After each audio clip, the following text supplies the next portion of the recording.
Video में जानते हैं 12th क्लास का चैप्टर फर्स्ट, जिसमें ईंटें, मनके तथा अस्थियां दिया गया है।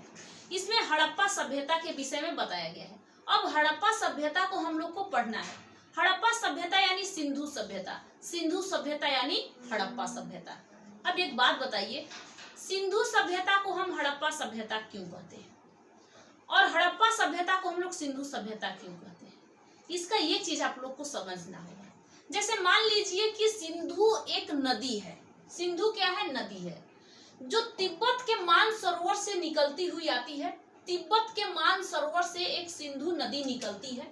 मान लीजिए तिब्बत के मानसरोवर से सिंधु नदी निकलती है और उसके पास में जितने भी स्थल हैं, मतलब उसकी सहायक नदियां जो हैं, उनमें जितने स्थल मिले उन्हें हम कहते हैं भैया सिंधु सभ्यता। क्यों? क्योंकि सिंधु नदी के सहायक नदियों के पास में जितने भी मिल गए हमें स्थान, स्थल, जमीन, घर, जगह, इन्हें हम कह दिए कि ये सिंधु सभ्यता है। अब इसको कहने वाले कौन थे ये भी आपको समझना होगा। अब इससे पहले आपको एक चीज यहाँ पे लिखा है, उसको पढ़ के बताना होगा, तब आप लोग समझोगे। यहाँ पे लिखा है कि ईंटें, मनके तथा अस्थियां, ये कहता है हड़प्पा सभ्यता। ये कहता है संभवतः हड़प्पा अथवा सिंधु घाटी सभ्यता को सबसे विशिष्ट पूरा वस्तु है सेल खड़ी नामक पत्थर से बनाई गई इन मुहरों पर सामान्य रूप से जानवरों के चित्र तथा एक ऐसी लिपि के चित्र उत्कृष्ट है जिन्हें अभी तक पढ़ा नहीं जा सका। मान लीजिए कि आप लोग जब अपना फर्स्ट चैप्टर निकालते हो, 12th क्लास का फर्स्ट चैप्टर ऐसे उलाटोगे तो उसमें आपको फिगर दिखाई देगा और उस फिगर में क्या है कि पत्थर का एक फिगर है, उसमें जानवरों का चित्र आपको दिखाई देगा। उसमें कुछ उसके स्तंभ होंगे या फिर मान लीजिए कि कोई पत्थर होगा, उस पर कुछ लिखा हुआ चीज आपको दिखाई देगा, लेकिन उस चीज को, लिखे हुए चीज को हम लोग पढ़ नहीं सकते हैं। अभी तक उसे पढ़ा नहीं जा सकता। क्या लिखे वो सब, वही सब पढ़ने जाने, ठीक है? जो लिखा वही पढ़ने, समझे कि वो भैया वो क्या लिखे थे। लेकिन उससे पहले हम लोग को समझना है कि हिस्ट्री में हम लोग, जो हिस्ट्री है, समझ लीजिए हिस्ट्री है। अब हिस्ट्री को हम लोग ऐसे भागों में पढ़ लेते हैं जिसे हमें हमारे माइंड में समझ में आ जाए। आपको भी 3-3 हिस्ट्री के बुक्स मिल गए होंगे, उसमें भी आपको पढ़ना होगा। मान लीजिए क्या है, बुक्स में क्या क्या दिया होता है ये समझिए। पहला तो आप लोगों को पढ़ना पड़ता है कि प्राग ऐतिहासिक, और प्राग ऐतिहासिक को हम लोग ऐतिहासिक, अब प्राग के ऐतिहासिक को हम लोग प्री हिस्ट्री कहते हैं। और प्री हिस्ट्री का मतलब होता है कि इस हिस्ट्री में आप लोगों को लिखा हुआ ऐसा कोई, पहले आदि मानव थे, लिखते पढ़ते नहीं थे, और इसी को हम लोग क्या कहते हैं? पाषाण काल। क्या कहते हैं? पाषाण काल। पाषाण काल का वीडियो आप लोग के लिए बना दी हूँ, और इस पाषाण काल यानी प्राग ऐतिहासिक के विषय में आप लोग पढ़ लेना कि इसी समय आग का खोज आदि मानव ने कर लिया था, ठीक है?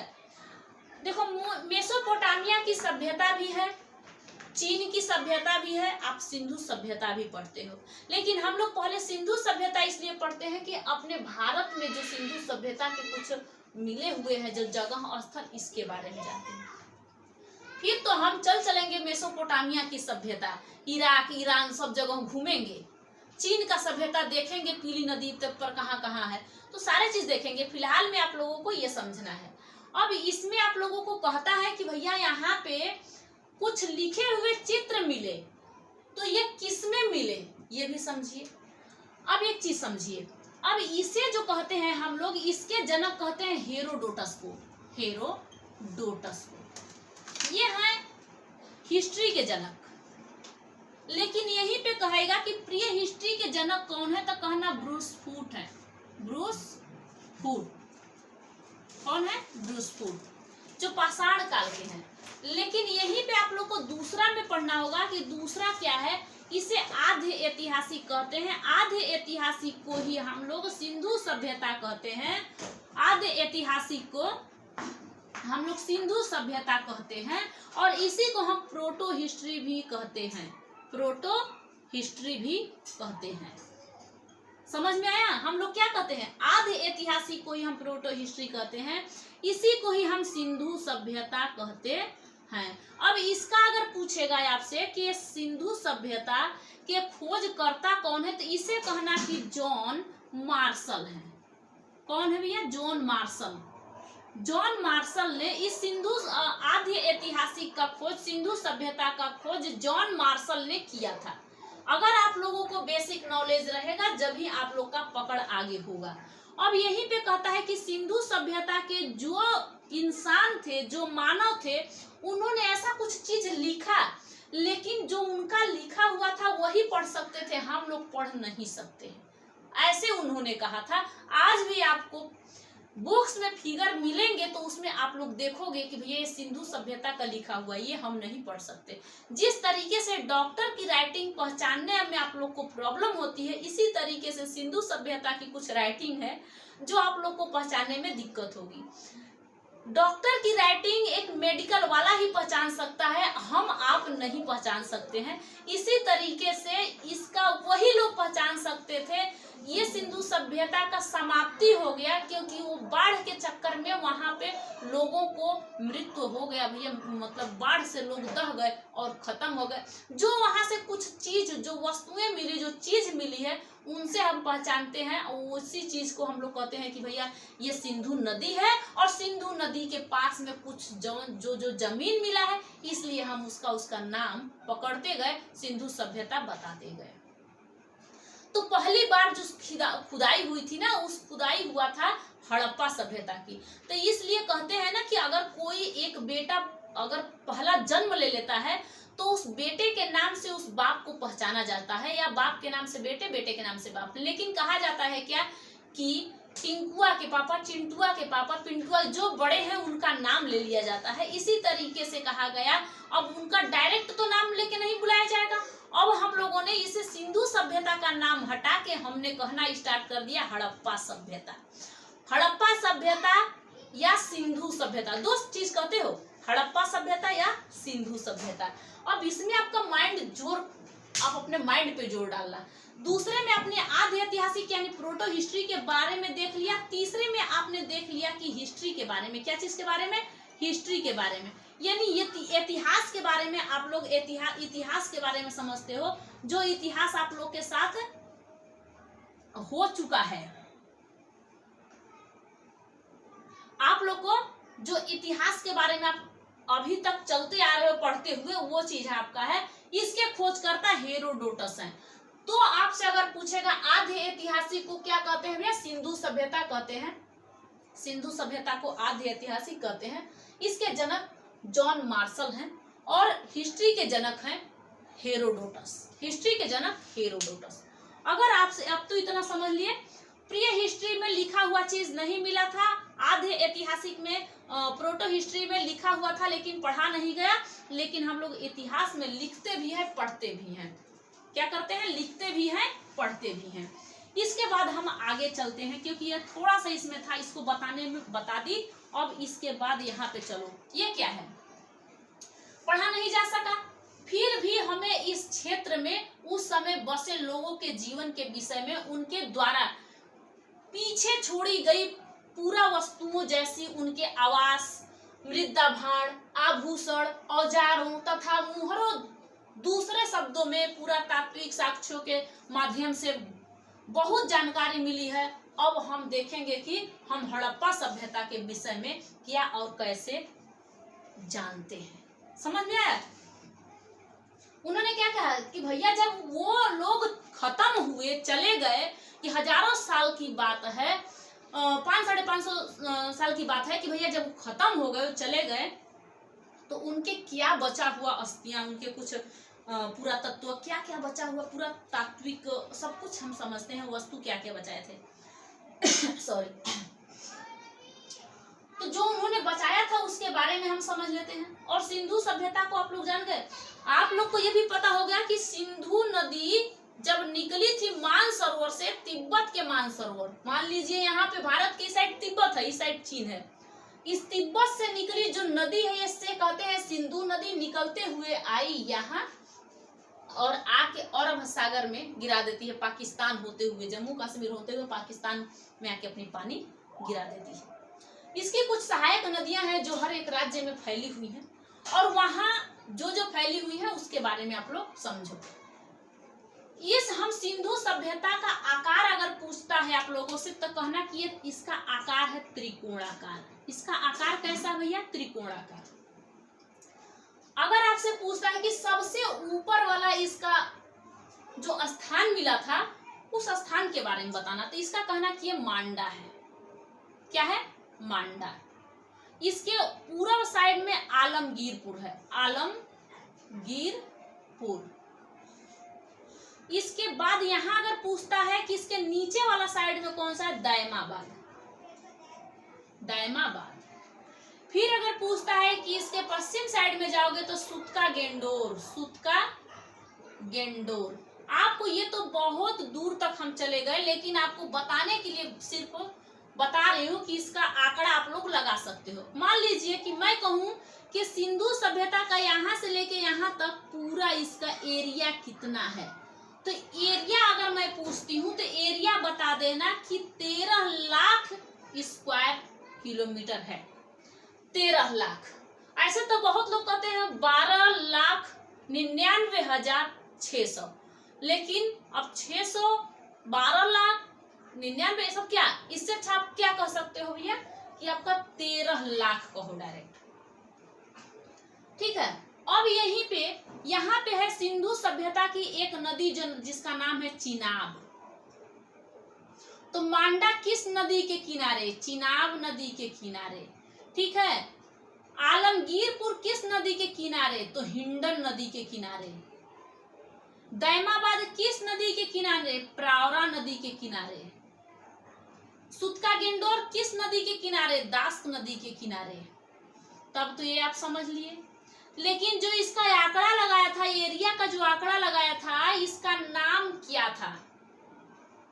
इसका नाम जब पहली बार इसकी आंकड़ा लगाया गया था, सर्वेक्षण किया गया था, आंकड़ा लगाया गया था, सर्वेक्षण किया गया था, जॉन कनिंघन ने इसका सर्वेक्षण किया था, आंकड़ा लगा लिया था। उन्होंने बताया था इतना है सर्वेक्षण में।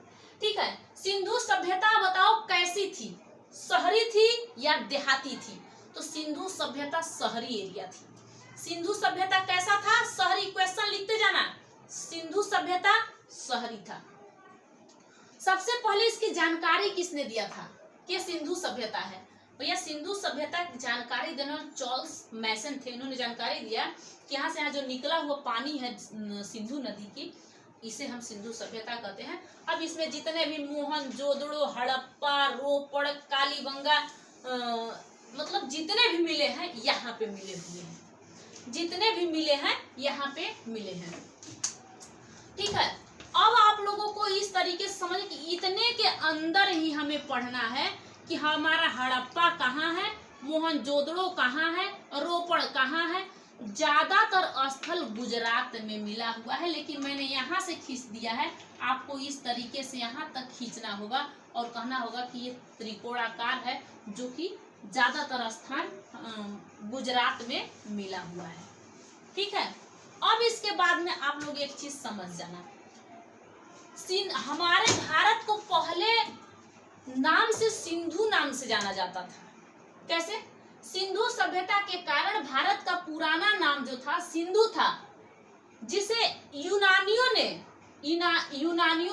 इंडो या इंडन नाम दे दिया। क्या चीज? इंडस नाम दे दिया। ये लैटिन भाषा है। अब इसी भाषा पे हम लोग का इंडिया पड़ गया नाम, हमारे भारत का इंडिया नाम पड़ गया। तो इतना चीज आपको समझ में आया होगा। अब मैं आपसे पूछती हूँ, बताइए कि हिस्ट्री के जनक कौन है? तो आपका ना हेरोडोटस। अब प्री हिस्ट्री के जनक कौन है? ब्रूसफोर्ड। आधि ऐतिहासिक के जनक जॉन्स मार्शल है। अब हड़प्पा सभ्यता की पहली बार खुदाई हुई थी। मान लीजिए कि पहली बार जब बेटा किसी का जन्म होता है तो बाप का नाम ना लेके कहा जाता है कि उसके पापा हैं। टिंकुआ, चिंटुआ, पिंटुआ के पापा है सबसे बड़े बेटे। तो हम लोग कहते हैं सिंधु सभ्यता या फिर हम कह देते हैं हड़प्पा सभ्यता। सिंधु सभ्यता या हड़प्पा सभ्यता हम इसीलिए कहते हैं क्योंकि पहली बार उसकी खुदाई हुई थी, यानी पहली बार अस्तित्व में वही आया था हड़प्पा सभ्यता। कनिंघन ने उसे देखा, भैया बताया। अब लेकिन हड़प्पा सभ्यता की खुदाई कराने वाले दयाराम साहनी थे। दयाराम साहनी ने इसकी खुदाई करवाई थी। कौन? दयाराम साहनी। और कब कराई थी? कौन? दयाराम साहनी। किसकी खुदाई कराई? हड़प्पा की।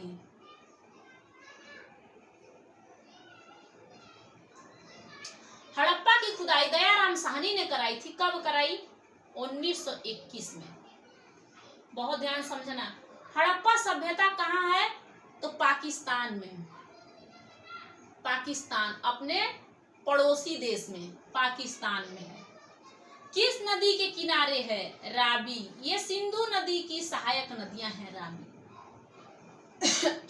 इसलिए रावी नदी के तट पे हैं। मोहनजोदड़ो भी अगर पूछता है तो पाकिस्तान में ही बताना। चनहुद्दो अगर पूछता है तो पाकिस्तान में ही बताना। लेकिन आप लोगों को ये समझाना जरूरी मुझे लगा, इसलिए मैं आपको बता दी।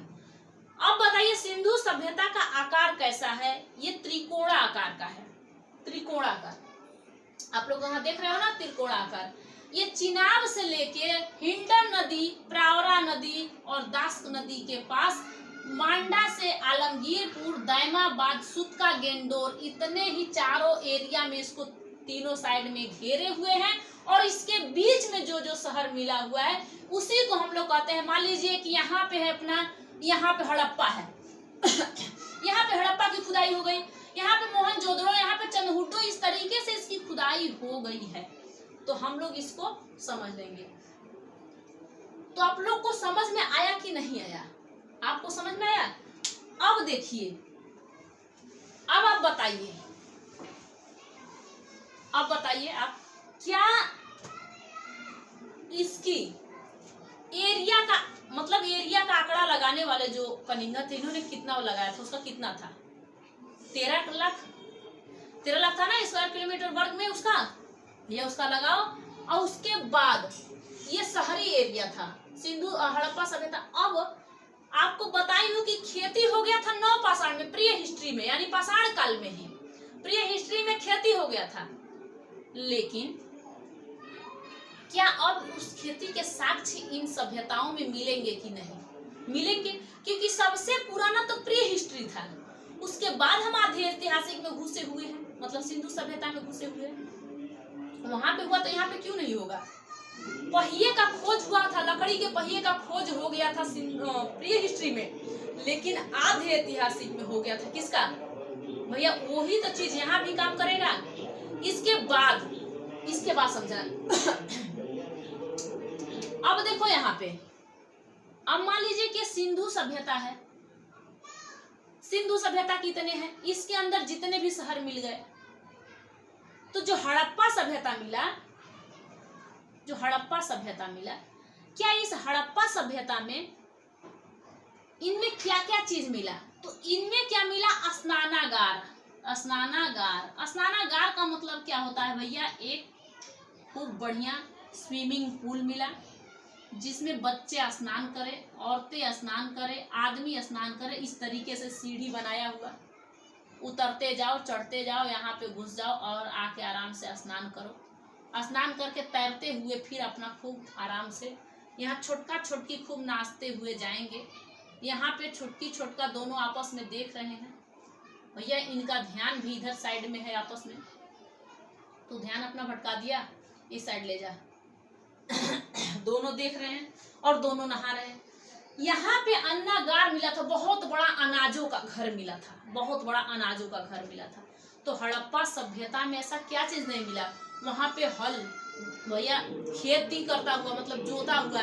तो क्या चीज से जोतते थे? क्या ये वहां पे लोहा का खोज हुआ था? लोहा का नहीं, लोहा नहीं वहां पे था। उस समय वहां पे लकड़ी का खूब बढ़िया, या लकड़ी का बना दिया जाता था और खोदता जाता था। ऐसे लोहे से तो खोदा जाएगा, लेकिन वहाँ पे उसको लकड़ी से खोदा जाता था। ठीक है, तो इस तरीके से वहाँ पे सारे चीज होते थे। ठीक है, अब यहाँ पे आप लोगों को एक बार अब देखना होगा क्या चीज की हमने स्नानागार देख लिया, हमने यहाँ पे अन्नागार देख लिया, हमने सारे चीज इसको देख लिया। सिंधु सभ्यता का आंकड़ा भी सर्वेक्षण भी देख लिया। सिंधु सभ्यता शहरी भी था। सिंधु सभ्यता का नामकरण जॉन मार्शल ने किया था। खुदाई दयाराम साहनी ने करवाया था। दयाराम साहनी ने 1921 में कराया था। ये सारे के सारे आपने देख लिया। सबसे पहले जानकारी इसकी जॉन मार्शल ने दे दिया था, भैया यहाँ पे मिला है ईंट, भैया रेलवे स्टेशन बनाया जा रहा है, वहां पे ईंट मिला हुआ है। ठीक है, तो इस तरीके से यहाँ पे सारे चीज मिल गए और अपने भारत में जितने भी मिले हुए हैं, भारत और पाकिस्तान में सिंधु सभ्यता जो भी है, इनमें जितने भी स्थल मिले, इन स्थलों के बारे में आप लोग को पढ़ना है। इससे मतलब अलग आपको कुछ नहीं आएगा। अलंकृत ईंट कहाँ मिली ये पढ़ना है। कहाँ पे हाथी का खोपड़ी मिल गया, ये हड़प्पा में हाथी का खोपड़ी मिला। ये बेसिक नॉलेज आपको पढ़ना पड़ेगा।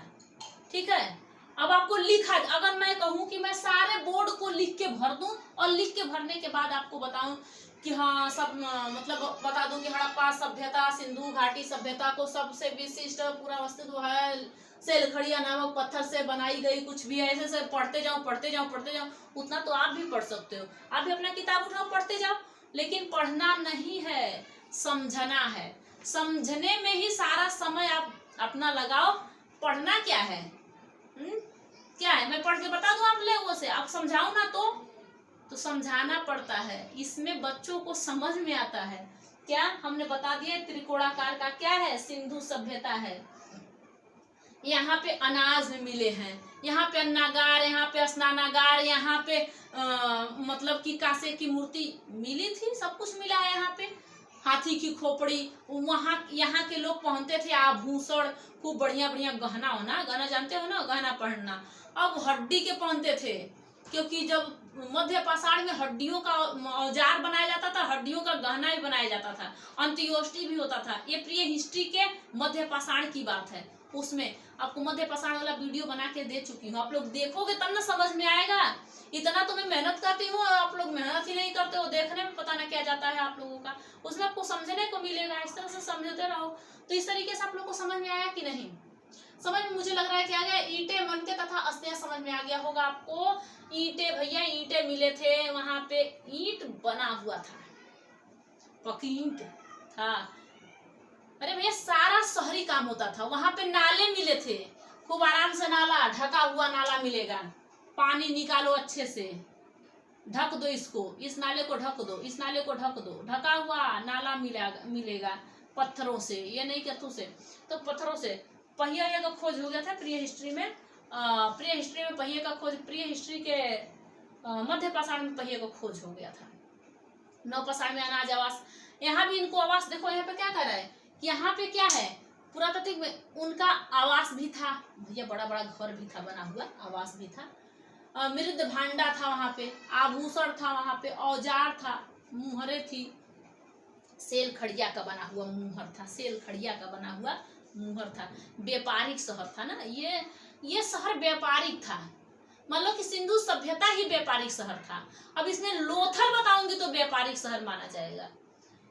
पारस की वहां पे पारस की मुहर मिला था, तो ये सब पढ़ना उसमें पड़ेगा आपको। यहाँ तक आप लोग को समझ में आया है कि नहीं? यहाँ तक अगर आपको समझ में आ गया हड़प्पा सभ्यता, तब तो आप लोग खुश हो जाओ। दोबारा में एक बार इसको बता दो आप, उसके बाद आप लोगों को आराम से जाके आराम से पढ़ो, याद करो, समझो क्या क्या है। बताओ, हिस्ट्री के जनक किसे कहते हैं? कमेंट करो, हिस्ट्री के जनक किसे कहते हैं? हेरोडोटस को। प्रिय हिस्ट्री के जनक किसे कहते हैं? ब्रूस फूड को। आद्य ऐतिहासिक के जनक मतलब सिंधु सभ्यता के जनक किसे कहते हैं? सिंधु सभ्यता के, हड़प्पा के नहीं पूछ रही हूँ, सिंधु सभ्यता के जनक किसे कहते हैं? John Marshall. ठीक है। हड़प्पा की खुदाई किसने कराया था? दयाराम साहनी। कब कराया था? 1921 में। 1921 में। हड़प्पा सभ्यता किस शहर में है? पाकिस्तान में। पहले शहर अब देश है, पहले एक ही में था। कौन से नदी पर हड़प्पा सभ्यता है? रावी नदी पर। रावी नदी किसकी सहायक नदी है? सिंधु सभ्यता की। सिंधु सभ्यता कहाँ से निकली? तिब्बत के मानसरोवर से। और जितने उसके सहायक नदियां, चिनाब, रावी, सतलज, ब्यास, सब कुछ जो उसकी नदियां सहायक है, इनसे कुछ जुड़े हुए और नदी हैं, और उन्हीं नदियों के बीच में सारे स्थल मिले हुए। स्थल यानी स्थान तो समझते हो, पुरातात्व समझते हो कि वहां पे स्थान मिले थे। अब बताइए इसका कितना आंकड़ा आप लगाते हो कि ये कितना एरिया, इसका कितना था? 13 लाख बता देना। ऐसा तो 12,99,600 बोल, 12,99,600, लेकिन कहना ना ना आप पूरा आ जाओ 13 लाख पे। कहाँ छोटा सा छोड़ दो, गूगल में सर्च करो ना, आपको मिलेगा ऐसे ही। गूगल में सर्च करके देखो। तो इस तरीके से आप लोगों को। अच्छा, ये सिंधु सभ्यता कौन से आकार का है? त्रिकोणा आकार का है। बताओ कैसा है? त्रिकोणा आकार का है। इसके जहां से मान लीजिए कि ऊपर वाला अगर पूछेगा कि पूरब साइड में कौन सा स्थान है, अगर त्रिकोणा आकार का है तो पूरब साइड में कौन सा है? आलमगीरपुर है। पश्चिम साइड में सूतकागेंडोर है। उत्तर साइड में मांडा है। दक्षिण साइड में दायमाबाद, दक्षिण दायमाबाद। इस तरीके से याद कर लेना। अब इसी में अब पढ़ना, पहले आप लोग हड़प्पा सभ्यता थी। हड़प्पा सभ्यता के बारे में आपको बताई हूँ। हड़प्पा सभ्यता के बाद आप लोग को मोहनजोदड़ो, रोपड़, लोथल, कालीबंगा, रोपड़, सारे बता दूंगी। ठीक है, नेक्स्ट वीडियो में मिलूंगी। आप लोग को समझ में आया होगा तो पूरा वीडियो ढंग से देखना। तब तक के लिए जय हिंद, थैंक यू।